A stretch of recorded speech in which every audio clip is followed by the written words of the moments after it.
بسم اللہ الرحمن الرحیم الصلاة والسلام علیک یا رسول اللہ وعلی آلک واصحابک یا نور اللہ صلی اللہ تعالی علیہ وآلہ وسلم۔ اللہ تبارک و تعالی نے اپنی مقدس کتاب قرآن مجید فرقان حمید میں ایک سورۃ التکاثر نازل فرمائی، اور اس سورت کے اندر وہ کمال کی بات اور وہ فکر امت رسول صلی اللہ تعالی علیہ وآلہ وسلم کو عطا فرمائی کہ اگر کوئی بندہ اس کو سمجھ کر تلاوت کر لے تو یقیناً وہ گناہوں سے تائب بھی ہوگا اور وہ گناہوں کو چھوڑنے پر آمادہ بھی ہوگا، وہ توبۃ النصوحہ کر کر اپنی زندگی کو سدھارتا ہوا نظر آئے گا۔ اللہ تعالیٰ فرماتا ہے بسم اللہ الرحمن الرحیم الہاکم التکاثر حتی زرتم المقابر۔ ترجمہ کنز الایمان، تمہیں غافل رکھا مال کی زیادہ طلبی نے یہاں تک کہ تم نے قبروں کا منہ دیکھا۔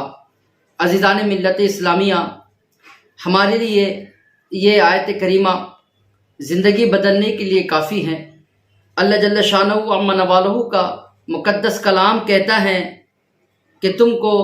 مال کی زیادہ طلبی نے عبادت خداوندی سے غافل رکھا ہے، اللہ تعالیٰ کی بندگی سے غافل رکھا ہے۔ یعنی آج ہم جو عبادت نہیں کرتے، مسجدوں میں نہیں آتے، اللہ تبارک و تعالیٰ کی خوشنودی حاصل نہیں کرتے، اس کی وجہ صرف ہے تو وہ مال کی زیادہ طلبی، مال کی زیادہ خواہش، زیادہ حرص، زیادہ لالچ ہمارے دل میں آ گئی ہے، جس کی وجہ سے آج بازار تو آباد ہے، دکانیں تو آباد ہے، گلیاں تو آباد ہے، لیکن مسجدیں ویران ہو چکی ہے۔ اللہ نے فرمایا او لوگو، جس مسجد کو تم ویران کرتے ہو، جس مسجد کو تم نے جناب والا آباد نہیں کیا، کس وجہ سے؟ تاکہ تمہارا مال بڑھ جائے، تمہارے مال میں زیادتی ہو جائے۔ لیکن یاد رکھو آگے اللہ خود فرماتا ہے حتی زرتم المقابر، جب تم قبر کا منہ دیکھ لو گے، جب تم قبر تک پہنچ جاؤ گے، مال کو جمع کرتے کرتے مال کے حرص میں قبر تک پہنچ جاؤ گے، تو پھر تمہارے ساتھ کیا معاملہ ہوگا؟ اللہ جل شانہ وعم نوالہ فرماتا ہے کلا سوف تعلمون ثم کلا سوف تعلمون، ہاں جلد جان جاؤ گے۔ جب تم وہاں پہنچو گے جان جاؤ گے کہ تمہارا مال کہاں ہے، جان جاؤ گے کہ جس مال کو بڑی محنت اور لگن سے نہ تم نے گرمی دیکھی، نہ جناب والا سردی دیکھی، نہ تم نے برسات دیکھی، جس کو جمع کرنے میں نہ جانے کتنا عرصہ تم نے لگا دیا، تم جان جاؤ گے کلا سوف تعلمون ثم کلا سوف تعلمون، ہاں پھر تم ضرور جان جاؤ گے۔ اللہ فرماتا ہے کلا لو تعلمون علم الیقین، اگر یقین کا تمہیں علم ہوتا تو تم مال کی محبت نہیں کرتے، اگر تمہیں مرنے کا علم ہوتا کہ مر جانا ہے، دنیا سے کچھ نہیں لے جانا، خالی ہاتھ آئے تھے، خالی ہاتھ جانا ہے، تو پھر آپ یقیناً مال سے محبت نہیں کرتے۔ لَتَرَوُنَّ الْجَحِيمَ، اللہ تعالیٰ فرماتا ہے پھر بے شک تم ضرور جہنم کو بھی دیکھو گے، ضرور جہنم کو دیکھو گے، جس کی وجہ سے تم نے عبادت کو چھوڑا تھا، جس کی وجہ سے تم نے مسجدوں کو ویران کیا تھا، جس کی وجہ سے تم جناب والا اللہ کی عبادت اور ریاضت و بندگی نہیں کرتے۔ لَتَرَوُنَّ الْجَحِيمَ، پھر بے شک تم ضرور جہنم کو دیکھو گے۔ ثُمَّ لَتَرَوُنَّهَا عَيْنَ الْيَقِينِ، اللہ تعالیٰ فرماتا ہے پھر بے شک ضرور اسے یقینی دیکھنا دیکھو گے۔ پھر تو وہ نظروں کے سامنے ہوگی نا، ابھی تم سنتے ہو تو جناب والا تمہیں اثر نہیں ہوتا، تمہاری روح نہیں کانپتی۔ اللہ فرماتا ہے ثم لترونها عین الیقین، ضرور بے شک تم اپنے آنکھوں کے سامنے اس کو دیکھو گے۔ پھر فرماتا ہے اللہ تبارک و تعالی ثم لتسألن یومئذ عن النعیم، پھر تم سے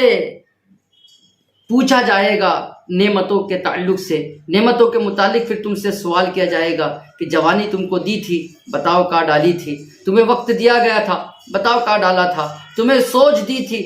اس سے کیا سوچا تھا، تمہیں طاقت دی، توانائی و قدرت دی تھی، تم نے کیا کیا تھا۔ اللہ اکبر۔ یہ چھوٹی سی سورت آقا کریم صلی اللہ علیہ وسلم فرماتے ہیں کہ جب یہ سورت کریمہ جو ہے نازل ہوئی تو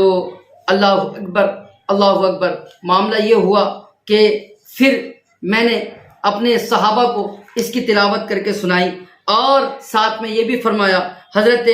مطرف رضی اللہ تعالیٰ عنہ فرماتے ہیں کہ میرے والد گرامی وقار مجھ سے یہ بات بتایا کرتے تھے کہ نبی کریم صلی اللہ علیہ وسلم کی بارگاہ میں حاضر ہوا، اس وقت جب آپ الہاکم التکاثر پڑھ رہے تھے، آپ تلاوت کر رہے تھے، تو آپ نے فرمایا اے ابن آدم، تو کہتا ہے یہ میرا مال، یہ میرا مال، یہ میرا مال، تیرا مال کچھ نہیں ہے، جو تو نے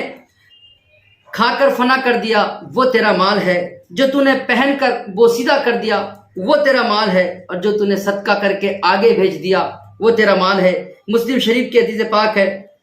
اور ایک حدیث پاک یہ ہے کہ حضرت ابو ہریرہ رضی اللہ تعالیٰ عنہ بیان فرماتے ہیں، جس کے راوی حضرت ابو ہریرہ، یہ بھی مسلم شریف کی حدیث پاک ہے، فرماتے ہیں کہ بندہ کہتا ہے، آقا نے فرمایا بندہ کہتا ہے یہ میرا مال، یہ میرا مال، یہ میرا مال۔ آقا فرماتے ہیں تین چیزیں تیری ہوگی، ایک وہ جو تو نے کھا کر فنا کر دیا، دوسرا وہ جو تو نے پہن کر بوسیدہ کر دیا، اس کو پرانا کر دیا، اور تیسرا وہ جو کسی کو دے کر تو نے آگے کے لیے صدقہ کر دیا، آگے کے لیے جمع کر دیا، اس کے بعد جو کچھ ہے یہ تمام چیزیں یہیں رہ جانے والی ہے۔ آقا کریم صلی اللہ علیہ وسلم اس صورت کے حوالے سے یہ بھی فرماتے ہیں، جس کو روایت کی حضرت انس ابن مالک رضی اللہ تعالیٰ عنہ نے، وہ بیان کرتے ہیں کہ آقا کونین صلی اللہ علیہ وسلم نے فرمایا، بخاری شریف کی حدیث پاک ہے، آقا کریم صلی اللہ علیہ وسلم نے فرمایا میت کے ساتھ تین چیزیں جاتی ہے، ایک دولت جاتی ہے، دوسرا اس کے اہل خانہ جاتے ہیں، اور تیسرا اس کا عمل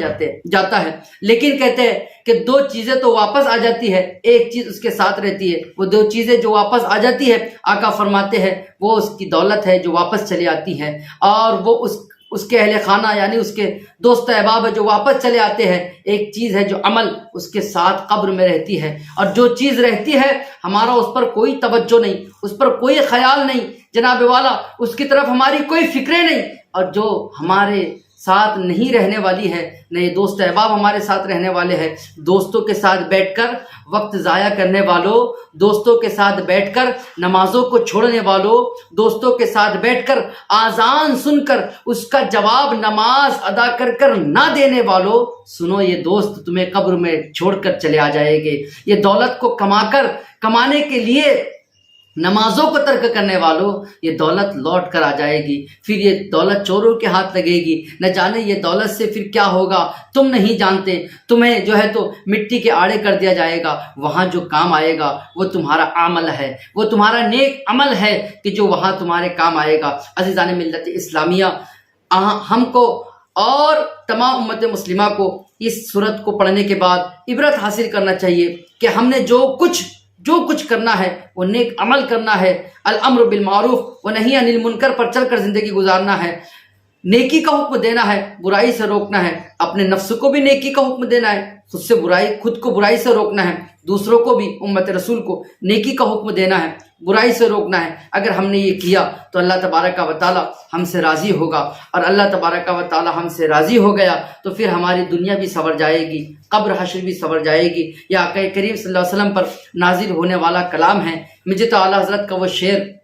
یاد آتا ہے، وہ تو نہایت سستا سودا بانٹ رہے ہیں جنت کا، ہم مفلس کیا مول چکائے، اپنے ہاتھ ہی خالی ہے۔ عزیزان ملت اسلامیہ، ہمیں چاہیے کہ آقا کریم صلی اللہ علیہ وسلم پر اترنے والا کلام جو رب قدیر کا کلام ہے، وہ جو کہہ رہا ہے الہاکم التکاثر حتی زرتم المقابر، اے انسان، اے مال کی زیادہ طلبی کرنے والے، یاد رکھ تجھے ایک دن موت جب آئے گی تو قبر میں لٹا دیا جائے گا، قبر میں تجھے چھوڑ دیا جائے گا۔ لہٰذا آج تیرے پاس وقت ہے، اپنے وقت کی قیمت جان، اپنے وقت کی قدر کر، اور اللہ تبارک و تعالیٰ کو راضی کر، اس کے محبوب صلی اللہ علیہ وسلم کے نقش قدم پر چل کر زندگی گزار، تاکہ اللہ تجھ سے راضی ہو جائے تو تیری دنیا بھی سنور جائے اور تیری آخرت بھی سنور جائے۔ اللہ تبارک و تعالیٰ ہمیں سننے سے زیادہ عمل کرنے کی توفیق خیر